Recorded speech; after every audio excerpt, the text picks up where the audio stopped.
तो जैसा कि हमने लास्ट एपिसोड में देखा था, लिन टियान जो होता है वो उस एल्डर को बुला के उससे पूछता है कि क्या यही वो वैंग है जिसने कि यहाँ पर तुम्हारे सेक्ट को डिस्ट्रॉय किया था। जो सुनकर वो एल्डर जो होता है वो लिन टियान को मना करते हुए उससे बोलता है कि नहीं नहीं, ये वो पर्सन नहीं है, क्योंकि उस पर्सन के चेहरे को मैं कभी भी नहीं बोल सकता हूँ। जो सुनकर जो यून हाई होता है वो भी बहुत ज़्यादा शौक हो जाता है और वो शौक होते हुए बोलता है कि क्या मैं बस यहाँ पर इसलिए मरने वाला था क्योंकि तुमने मुझे गलत पर्सन समझ लिया था। जो सुनते के साथ ही जो लिन टियान होता है वो यून हाई को अपनी पेट के पैरों के नीचे दबवा लेता है। जो देखने के बाद यून हाई उससे बोलता है कि अब तो तुम्हें पता लग चुका है कि मैं वो वैंग नहीं हूँ, तो फिर तुम लोग मुझे यहाँ से जाने क्यों नहीं देते हो। जो सुनते के साथ ही जो लिन टियान होता है वो यून हाई से बोलता है कि मैं मानता हूँ कि ये तुम वो पर्सन नहीं हो जिसने कि मेरे बेटे को मारा, लेकिन हो सकता है कि तुम उसके डिसाइपल हो।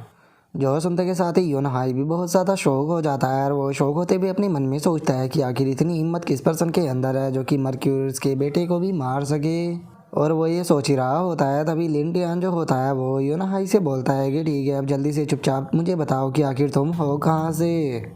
जो सुनकर अब यून हाई जो होता है वो लिन टियान को कोई भी जवाब नहीं देता और जो लिन टियान होता है वो यून हाई से बोलता है कि ये एरिया जो है वो तीनों एम्पायरों के लिए बंद किया गया है। तो अगर तुम इस चीज़ को मानने से यहाँ पर इनकार करते हो कि वो पर्सन यहाँ पर तुम्हारा मास्टर नहीं है, तो फिर मुझे तुम ये बताओ कि क्या तुम याओरी एम्पायर से नहीं हो। जो सुनते के साथ ही यून हाई जो होता है वो लिन टियान से बोलता है कि आपने सही कहा, मैं बस एक प्रैक्टिशनर हूँ जो कि यहाँ पर सैन फैंग एम्पायर से आया हूँ ताकि मैं यहाँ पर ट्रेनिंग को कर सकूँ। जो सुनते के साथ ही जो लिन टियान होता है वो गुस्से में उससे बोलता है कि तुम्हारी हिम्मत कैसे हुई याओरी एम्पायर में ट्रेन होने के लिए आने की, क्या तुम नहीं जानते थे कि हमारे याओरी एम्पायर के पावरफुल कल्टीवेटर जो है वो तुम्हें वहाँ पर मार भी सकते हैं। जो सुनते के साथ ही यून हाई जो होता है वो जोर जोर से हंसने लगता है और वो हंसते हुए बोलता है कि कल्टीवेटर की लाइफ ही रिस्क से भरी हुई होती है, अगर मैं रिस्क लेने से डरूंगा तो फिर आखिर मैं खुद को पावरफुल कैसे बनाऊंगा।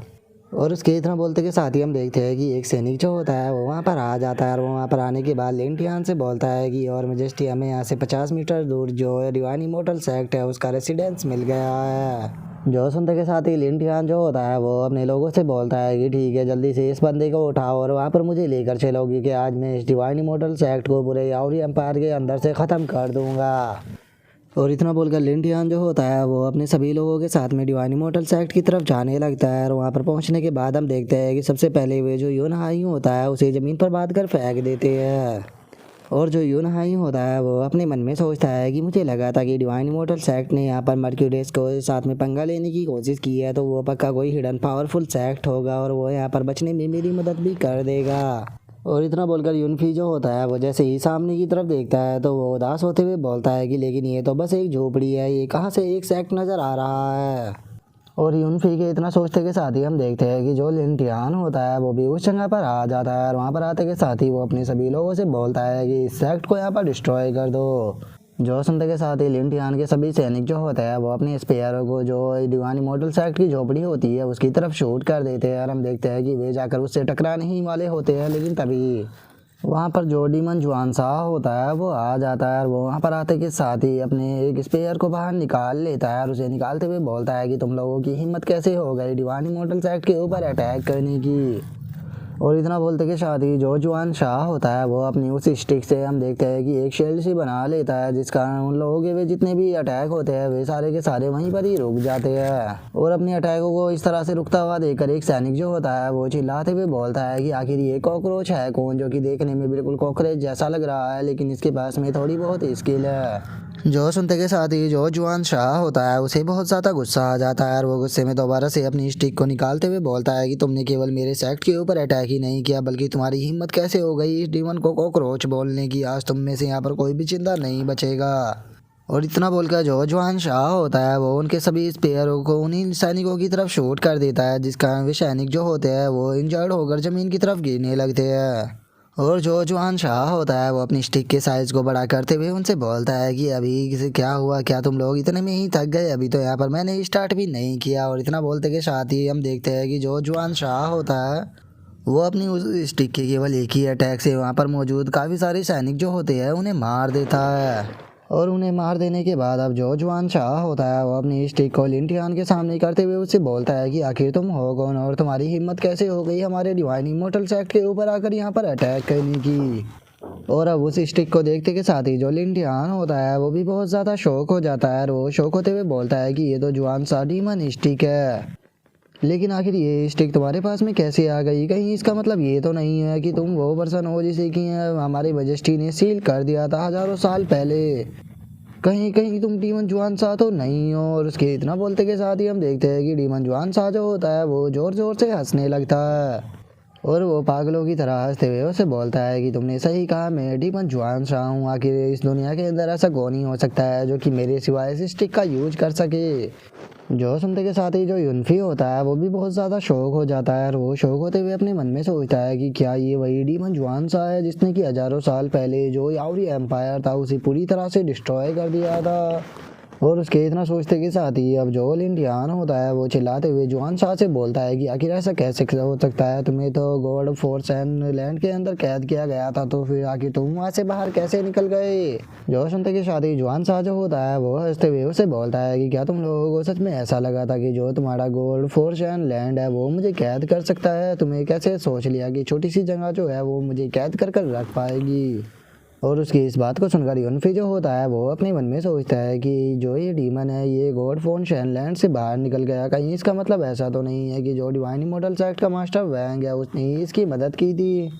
मुझे ये नहीं पता कि मैं यहाँ पर सही हूँ या गलत हूँ, लेकिन सच में अब मुझे ऐसा लगने लगा है कि यहाँ पर डिवाइन इमोर्टल सेक्ट का जो मास्टर है वो पक्का कोई हिडन सुप्रीम एक्सपर्ट है। और उसके इतना सोचते के साथ ही जो लिंटियान होता है वो जुआन शाह से बोलता है कि यहाँ पर जो डिवाइन इमोर्टल सेक्ट का मास्टर वैंग है उसने मेरे बेटे को मारा है, तो इसीलिए मैं यहाँ पर अपने बेटे का बदला लेने के लिए आया हूँ। तो इसीलिए मैं तुम्हें यहाँ पर एडवाइस दूंगा कि तुम मेरे रास्ते से हट जाओ। मैं वादा करता हूँ कि मैं इस तरह से प्रिटेंड करूँगा कि जैसे कि यहाँ पर कुछ हुआ ही ना हो और ना मैं तुम्हारे बारे में किसी को बताऊँगा। जोश उनका जुआन सा जो होता है वो हंसते हुए उसे बोलता है कि मैं तुम्हारी बात को मानने के लिए तो तैयार हूँ, लेकिन इस चीज़ से पहले मेरी एक शर्त है कि इस चीज़ के लिए तुम्हें मेरी जो जुआन शाह स्टिक है इसे यहाँ पर एग्री कराना होगा। जोश उनका लिंडियान जो होता है वो गुस्से में उसकी तरफ देखते हुए बोलता है कि वो लगता है कि तुम इस तरह से नहीं मानोगे, तो ठीक है फिर आज मैं पहले तुम डेविल को ही यहाँ पर मारूंगा, उसके बाद मैं उस वैग से निपटूंगा। और इतना बोलकर जो लिंटियान होता है वो जुआन शाह के ऊपर अटैक करने के लिए आने लगता है, जो देखने के बाद जुआन शाह हंसते हुए उससे बोलता है कि ओ अच्छा, तो तुम मुझे यहाँ पर मारना चाहते हो,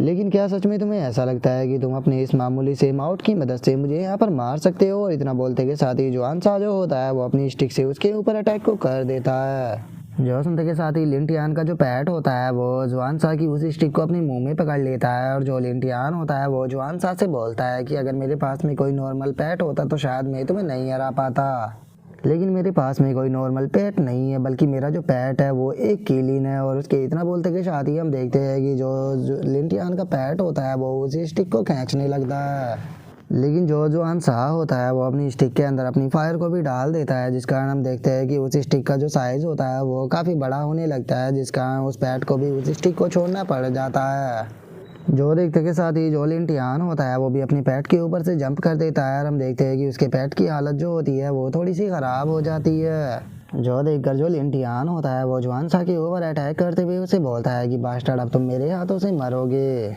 और इतना बोलकर लिंटियान जो होता है वो जुआन शाह के ऊपर अपनी अटैक को करने ही वाला होता है, लेकिन उसके अटैक को करने से पहले ही जुआन शाह उसके ऊपर अपनी स्टिक से अटैक कर देता है, लेकिन लिंटियान भी इस चीज़ के लिए तैयार होता है। और हम देखते हैं कि जुआन शाह की जो स्टिक होती है उसे लिंटियान जो होता है वो अपने हाथों से पकड़ लेता है